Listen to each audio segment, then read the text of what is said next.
Hey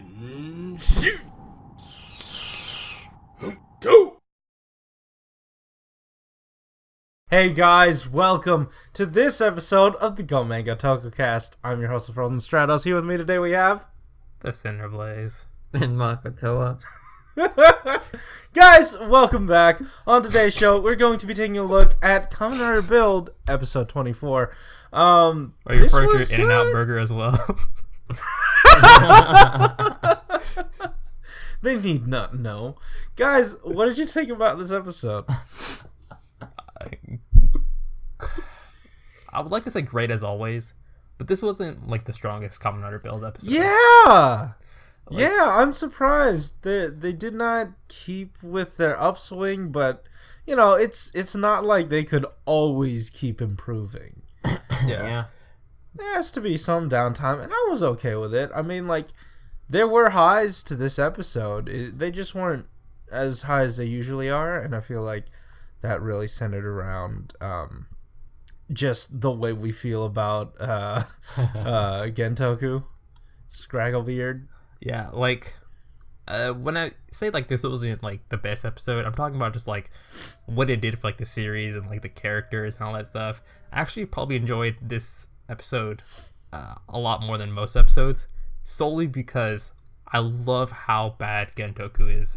Like, he's so lovable as a villain, not because he's, like, imposing, but because he's just going, like, super edgy on these dudes. And he's so OP that it's just laughable.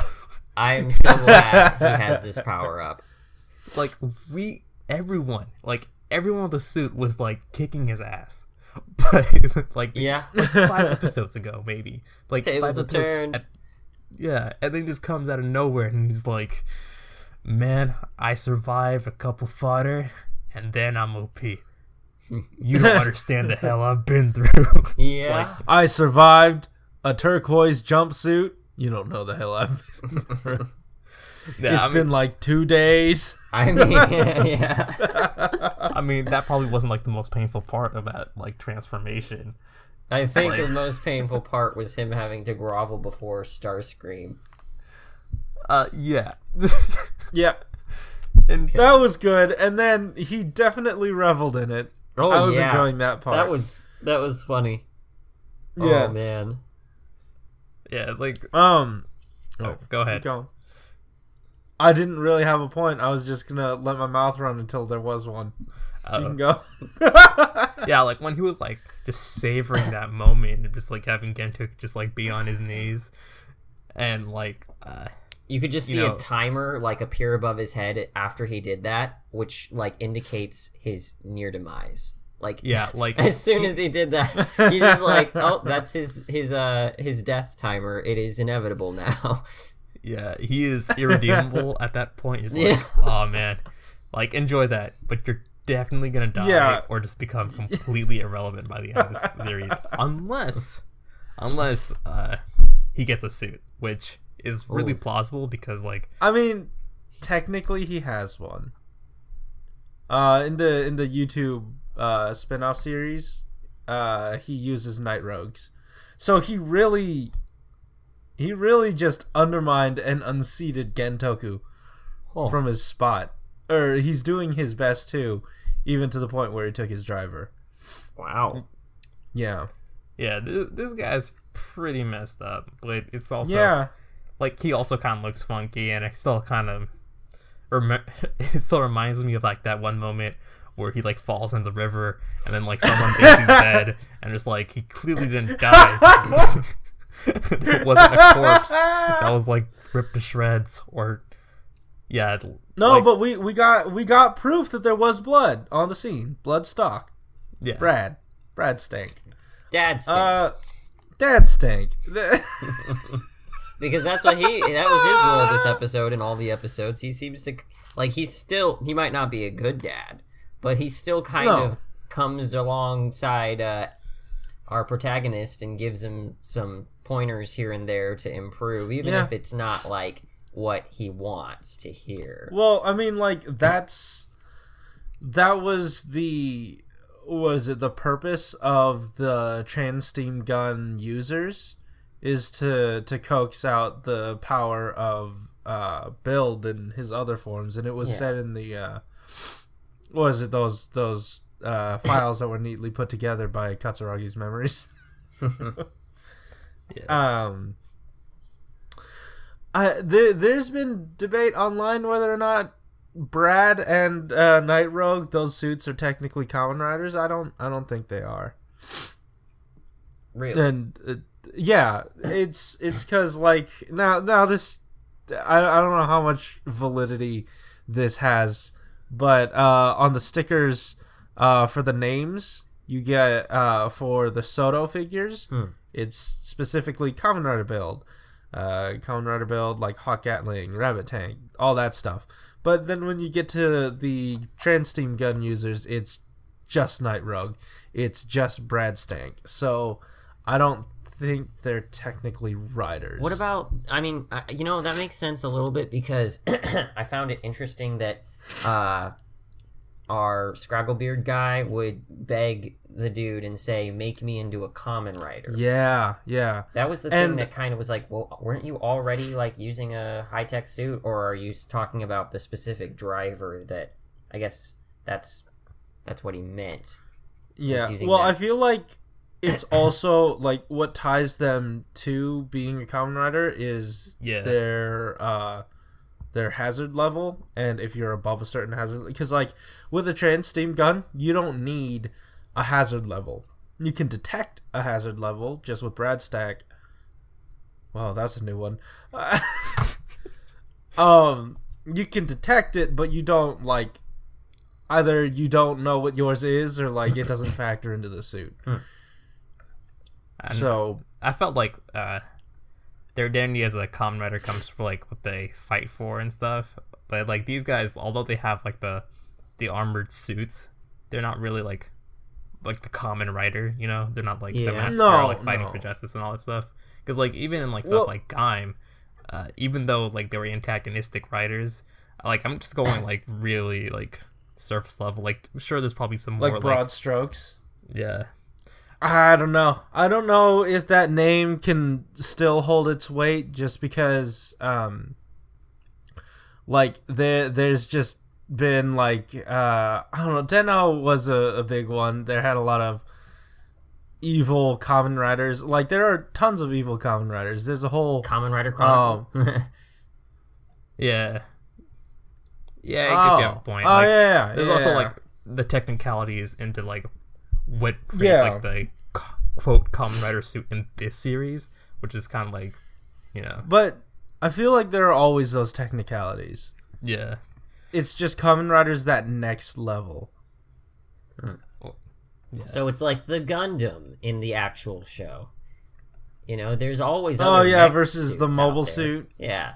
But if it's a Gundam, that makes it special. Yeah, more or less. Yeah. But speaking of Gundam? Nah. Speaking of special, what'd you guys think of Misora this episode? Oh, very good. Very good. Did you see that thumbnail for the watch along? Not yet. Oh. Don't worry, it gets better. You'll see it tomorrow. You guys have already seen it. Okay. Yeah, like one thing I didn't like about not Misora, but like her interactions with like Sento, I feel like it's becoming a bit too repetitive at this stage right now. That, and like they're really at a point where they need to sort of like that was messed up, sort of what Sento did in his desperation, and they really need to sort of address it. Is that what you're saying? Yeah. I don't think they ever will at this point, if they haven't yet. No, they won't, just because, well, they could surprise us. Build's had a lot of surprises. It's just that this episode wasn't a lot of surprises. Bless you. Oh, you're welcome. But I feel like at some point in their relationship they need to sit down and like not be goofing on each other. And because Sento's been doing some pretty messed up stuff, and just, being base level happy, like providing just the hit of happiness isn't gonna do it anymore in terms of Sento's not in like a good like mindset right now. Like this whole situation is very depressing because like he's kind of like forced to fight in a war that he really doesn't want to, and like that. And Brad really drove home that like, hey, you've got a lot of stuff on your plate. This buffet takes out a fee if you don't finish your food, so you best lighten your load before you go sit down and try to eat that. Yeah. And yeah, like you were kind of saying, like the whole like brief moment of happiness, it's like, yeah, I guess like the small things do kind of like help them like move on from like day to day, but it's been happening for way too long that I kind of want to like a bit of a shake up in their character interactions, because it's been the same. Like Santa gets depressed, he like walks away from everyone, and then she's the only one that follows, and she makes him happy slightly, and that's she's the only one that follows, but Ryuga's over in the corner like, I can make you happy, and then goes off and does whatever the hell he thinks is right. Yeah, but at least it looks like, I feel like we might be moving toward more depth next episode. That's then, but for now, this was another one. Yeah, like I don't quite know what more to say. I mean, it's I like hilarious. the crocodile suit. It's pretty, but we got that last episode. Yeah, but just seeing it over and over again, doing the same poses in the fight. Frick, man, that was the way. I just loved seeing Sento get launched into the wall by the crocodile scissor kick thing. Really? That was very. I don't know why you guys thought that was like the best thing ever. I thought it was fine. It was hilarious. Like it was, It's not like it wasn't like cool, awesome kind of thing. It was just like, oh man, look at him! Like look at Gentoku just scissor that dude in the face. That's the thing. That's the notion that it's this guy who's doing. Oh, look at you go! To build. Oh, look at you go! Pretty much. Oh, like what I really don't get is that like that stuff that he's been through. That's supposed to be that was supposed to like break him down and then build him back up as just this madman of rage. But really, and I think you highlighted this in the watch along, Alex. It was like, he's the same guy, just slightly different motivations. Like he still has the same pitfalls.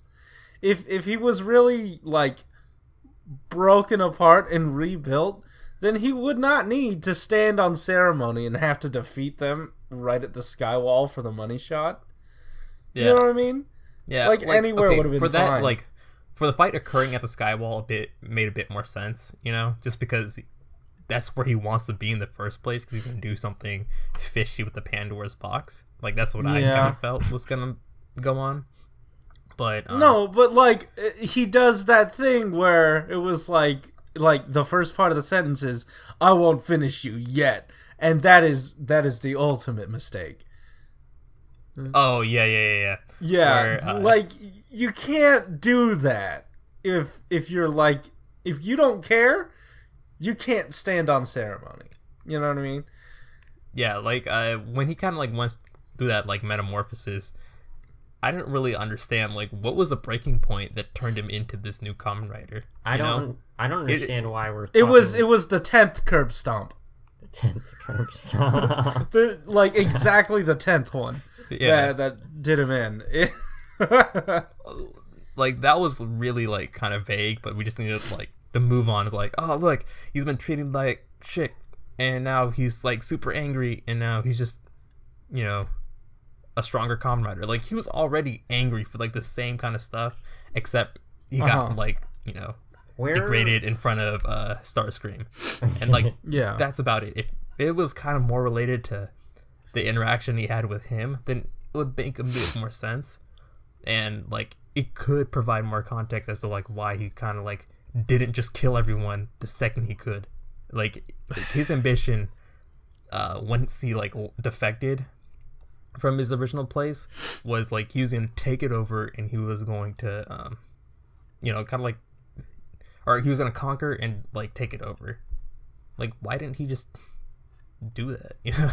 Like, yeah, I don't know. There was no reason for him to kind of just like stall it out, unless, like, even Yeah. if he needed to go to Skywell, like, he can just like take it from them there. Like, why not just like you kill have- his father and all that stuff? Unless This guy has strong ambitions, and like still he falls into the vanity aspect of it. yeah, I don't know. I'm just not like, if you're rebuilding yourself and saying like, it's when someone says like, "Oh, I don't really care how I look," and then just post a bunch of selfies. At what point did he say that he was a changed man, or like that he had some different? It's kind implied. of. It's implied. Yeah. Then you guys are just going off an implication. No, because when he first started, The way like, it was framed. like no, when Yeah, like specifically for me, when he was like transforming into the new Kamen Rider, at the beginning he couldn't do it. So there was something lacking within him to be able to transform to that level. Like, what changed from there to like at the end of like the 10 people curb stomping him that allowed him to transform into the new Kamen Rider? Like, Yeah, I thought like it, and we went through the process of both physically and mentally breaking him in order for him to rebuild. Yeah. But that just didn't happen. yeah, like. And, Otherwise, what would that have been? Just a bad afternoon? I just imagine that he wanted to savor the moment of him finally crushing Build, and it wasn't. He already has multiple times, Yeah. though. Like, that's the thing. It's like, we finally have, like, a villain with, like, actual threat. And, like, what's the thing, like, stopping him from actually, like, just killing Build and the rest of the cast and just moving on with his ambitions? Like, usually it'd be something and like it's plot-related. vanity. Yeah, but it's just, like, him being an incompetent villain. And, like, that was my problems with him at the beginning of the series. Like, he would just be dicking around the entire time. While Bloodstar would actually be, like, kind of setting up, Yeah, don't worry, I trust you, Brad. You did me wrong all the time, Yeah. but I still trust you. It's... I don't know. I still continually have a problem with that guy. Yeah. But hey, He isn't- I guess that's just me. Do you guys have anything else to say about this episode? Nope. No. Cool. Anyways, guys, thanks for listening. If you like this episode, hit that like button and subscribe if you want to hear more from us each week. Also, if you want to hear more of my beautiful voice, I was recently on a commentary track for the Storyteller Cast's life portion, and we watched the 1989 Transformers movie. So if you want more of me, go check that out. The links to that are in the description down below, and it's probably in an icon or something. It comes out either today or tomorrow, so be ready for that. Anyways, guys. Oh, also, thank you for helping us hit 100 subscribers. We should really do a channel announcement about that soon. Yeah. Anyways, guys, thank you for listening. Keep it juicy. See you Next time. Ooh, finishing my sentence. Yeah. Spicy. Juicy.